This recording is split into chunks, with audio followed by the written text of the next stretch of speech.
Come on down. Before we get started, we're going to watch a little bit of the ranch.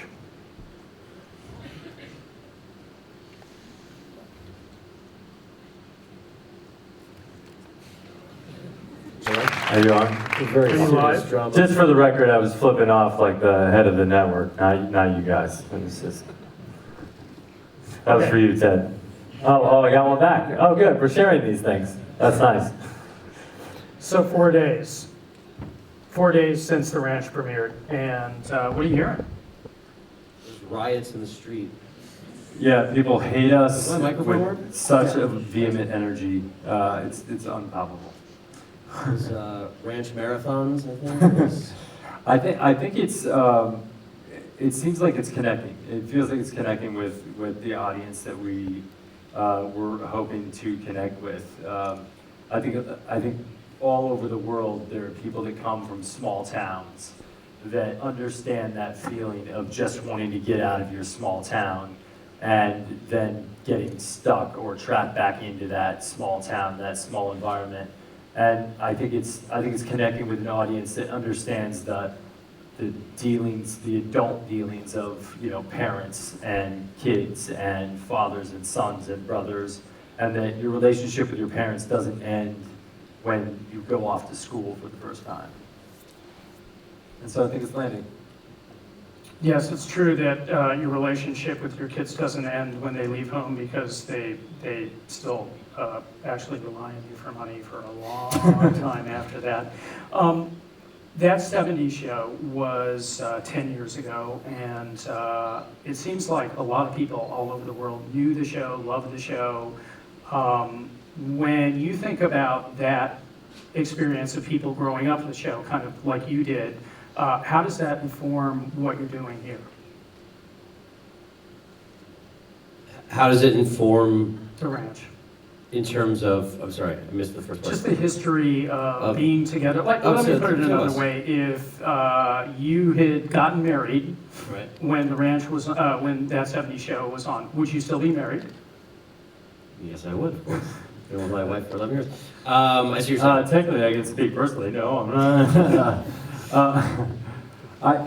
I think working on that 70s show, I mean, for me, it was an absolute education. So, and we were learning from some of the best. So Bonnie and Terry Turner, who created that show, and Tom Warner and Marcy Carsey, like they were some of the best at the craft of building sitcoms.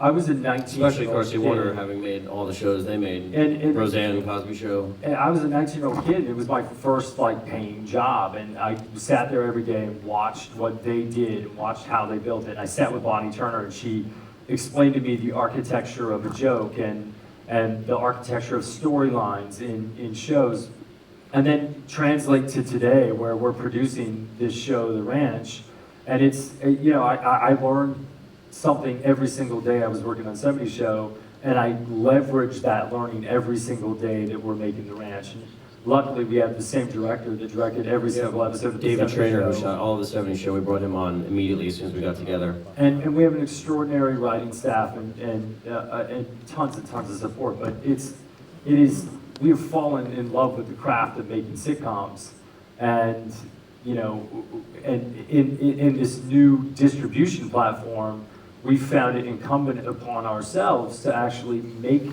that platform of a multi-camera sitcom fit in this new platform, or do our best to do that. Let's talk about that for a second. So what is a multi-cam sitcom? Well, it's you know, it's sort of shooting a live comedy. It's 4 cameras. We have only 3 walls. We're sort of missing the 4th wall. The 4th wall is the audience.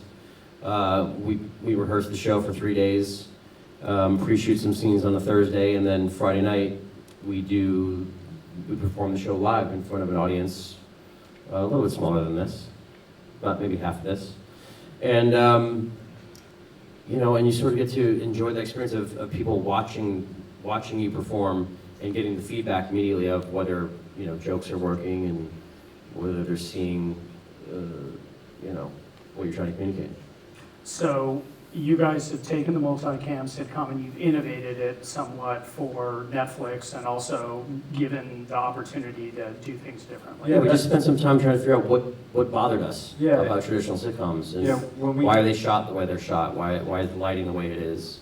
when we came up with the idea for the show, we knew there was only one place we wanted to make it. It was with Netflix, because we had sort of heard the rumor around town that they'll actually let you do things and try things that haven't been done before. And we got there and found out that was true. And some of the conventions we wanted to work against are just really asking the questions of why are things the way they are? Like, we knew we wanted a live audience because we knew we both thrived in that environment.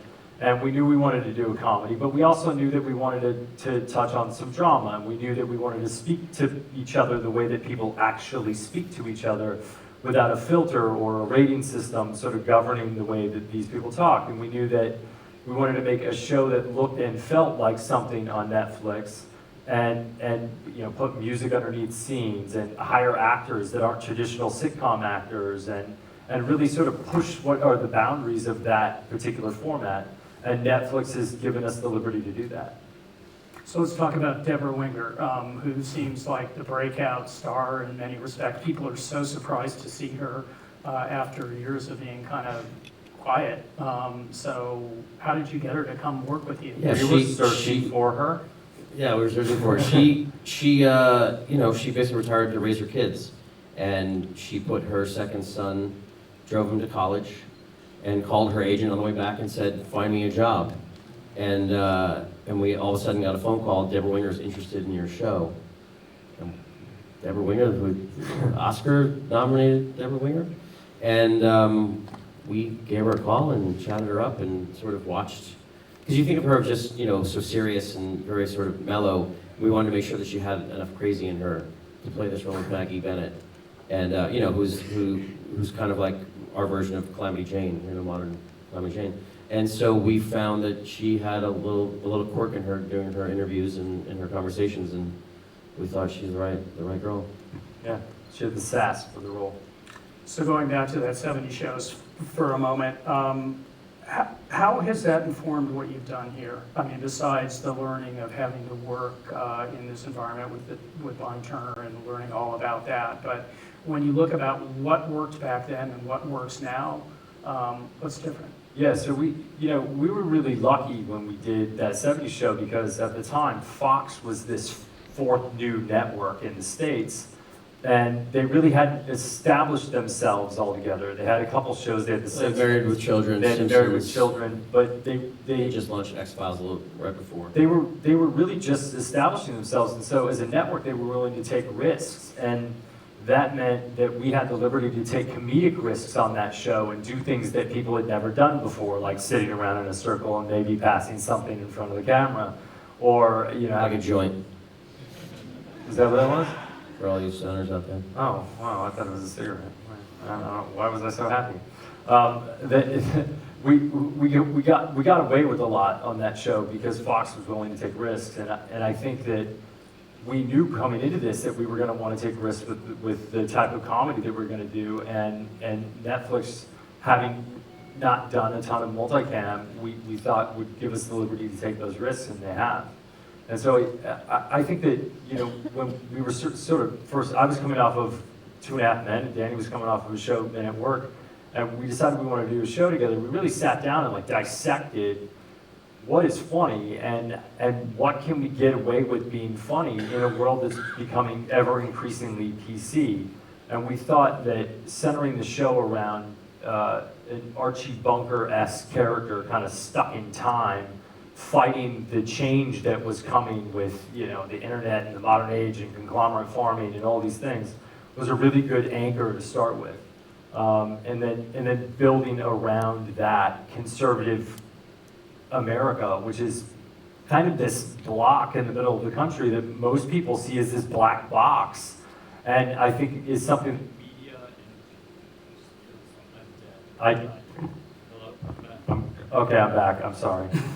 I think it's something that media and politics is sort of obscuring for the States and obscuring abroad, which is you sort of see this sort of radicalized version of conservatism. And I think what our show is about is a closer reality to maybe what conservatism is in the United States as opposed to what you see in politics and media.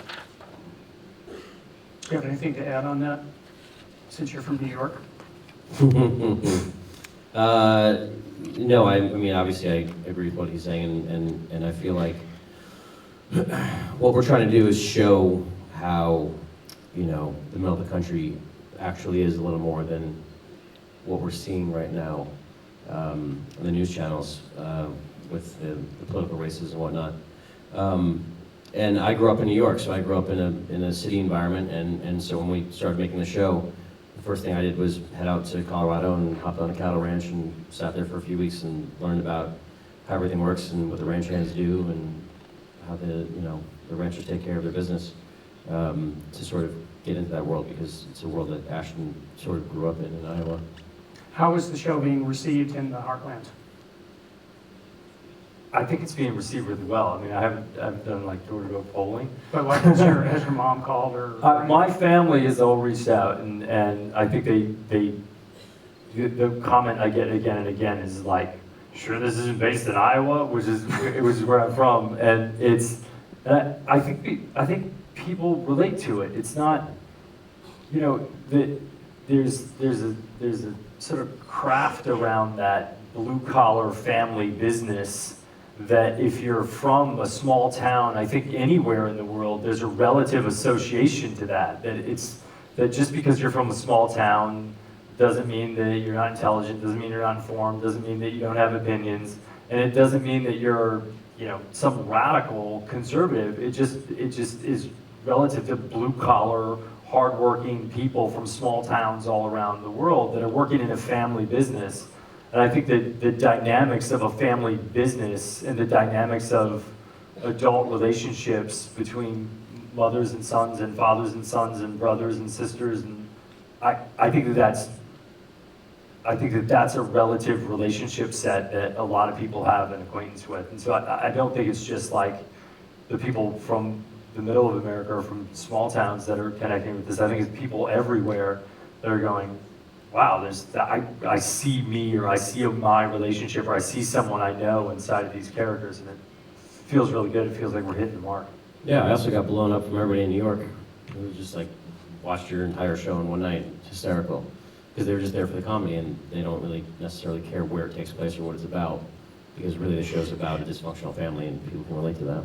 And what it's about, like, I think even bigger than that is like, I think we all have whatever mundane existence in our daily grind that we have, and sometimes you just get home at the end of the day and you just want to laugh and you want to feel somebody else's pain as opposed to your own, and you just want It's funny when friends get hurt. Yeah, you just want to kind of disassociate from your own frustration or pain or work or whatever you have going on, and sometimes it's just fun to like disconnect and laugh and go, well, he's got it worse than I do. And I think that that's part of what this show's about.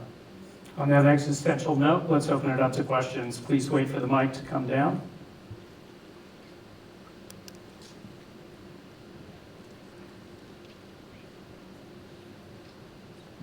Hi, Ashton. I believe it's true you were one of the first investors in Netflix. I'm wondering if that's true, and if so... That's false. Okay. I'm currently an investor, Okay. but I invested on the public market just like anybody can. I wasn't an early investor. Okay. You're welcome. Well, then my question is kind of disappeared. All right, let's move on. Well, speaking to being an investor in Netflix,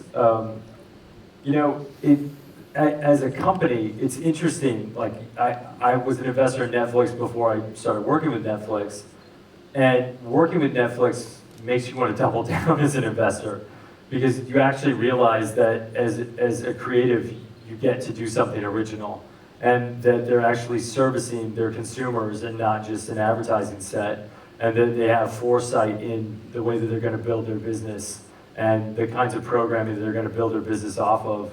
And you actually start to recognize the difference between working with traditional media companies and working with Netflix is they actually understand how to target an audience that is relative to an interest based of a particular program, as opposed to just putting it in the slot and crossing your fingers and then spending money against it. It's actually relatively fascinating to watch that business work. And I wish I was an early investor.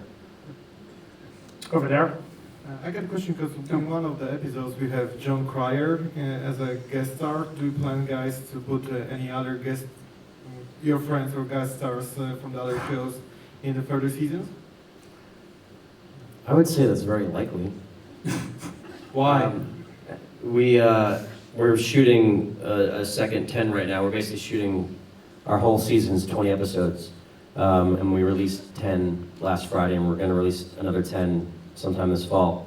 And so I would put some money down that there's maybe some people from some other jobs that we might have worked with in the past that might be joining us.